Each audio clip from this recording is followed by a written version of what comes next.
মোচা খান তো, আর ধোকা? তাহলে এই রেসিপিটা আপনার জন্য। কি ভাবছেন, কি বানাবো? চলুন আজকে বানাই মোচার ধোকা, একদম নিরামিষভাবে। প্রথমেই মোচাটাকে এইভাবে ঝিরিঝিরি করে কেটে নিয়েছি। কেটে সেদ্ধ করে নিতে হবে। তারপর মটরের ডাল ভিজিয়ে রেখে ভালোভাবে মোচার মধ্যে মিশিয়ে সুন্দর পেস্ট বানিয়ে নিতে হবে। কড়াইতে জিরা ফোড়ন দিয়ে মিশ্রণটি দিয়ে নুন, হলুদ আর গোলমরিচের গুঁড়ো দিয়ে ভালো মতো করে পাক দিয়ে নিতে হবে।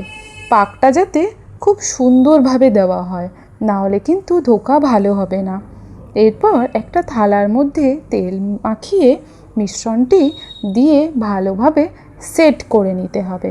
এর মধ্যে আমি একটা মশলা রেডি করছি, টমেটো, কাঁচা লঙ্কা আর জিরা ধনে গুঁড়ো দিয়ে।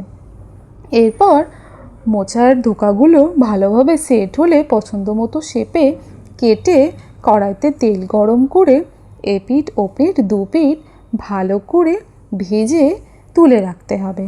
ওই তেলের মধ্যেই গোটা জিরা, তেজপাতা ফোড়ন দিয়ে আলুগুলো ভেজে নিতে হবে। আলু ভাজা হলে নুন, হলুদ দিয়ে আর একটু ভেজে বাটা মশলা দিয়ে ভালো করে কষিয়ে নিতে হবে। এরপর সামান্য গরম মশলা আর চিনি দিয়ে একটু নাড়াচাড়া করে জল দিয়ে দিতে হবে। জলটা একটু ফুটে উঠলেই ভেজে রাখা ধোকাগুলো ওপর থেকে দিয়ে দিতে হবে। এটা একটু ভালো মতো ফুটতে সময় দিতে হবে।